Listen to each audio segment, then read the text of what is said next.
Hello. Hi kids, hey parents.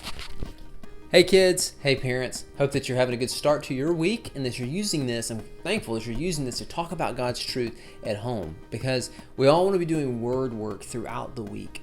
Now today you can't really see it probably on the camera. We've got some cool stuff here, some electronic things with warnings that help us to think about God's instructions. So first off, you got this right here, Leah.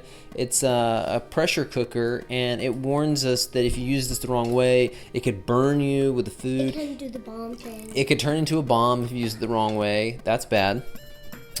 Grab that. What could go wrong with a hair straightener? Well, you could burn your eyes if you're using it too close to your eyes. Also, if you don't know how to use it, then you could, burn your hand or doing something like that. And if you burn your eyes, you might not be able to see. That would be bad. Yeah.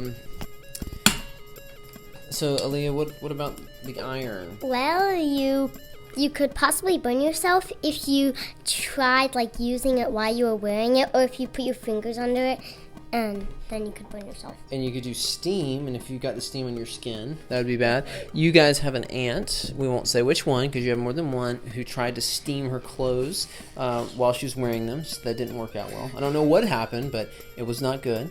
Maybe she was in a rush or something, thought. Oh, this is going to work. Maybe so.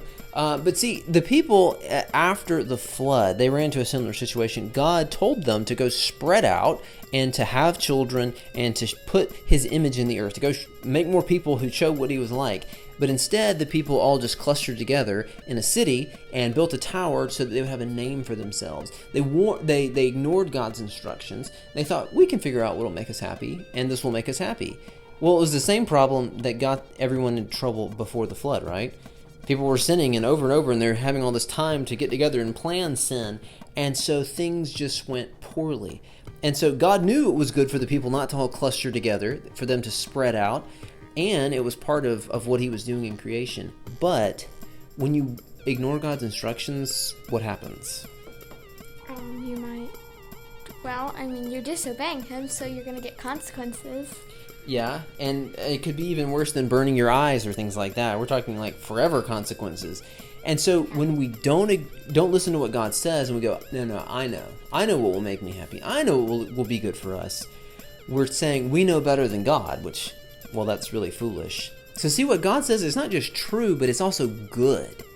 And so it's good for us. Even if we don't like it initially, in the end, it will prove to be good for us. And that's something that the two of you need to hear. That's something I need to hear. And you guys at home. So talk about these things, what it would look like in your family to listen to what God says and to believe and accept and embrace it is not just true, but good. And talk about what happens when you don't obey what God says. But the good news that Jesus did come and to die for the things that when we ignore God's instructions and to change us to make us so that we want to. So talk about this stuff, help each other take the truth and put it into work in your own lives. I hope you guys have a good week. And you guys have anything you want to say? Bye. Bye. All right. Have a good week.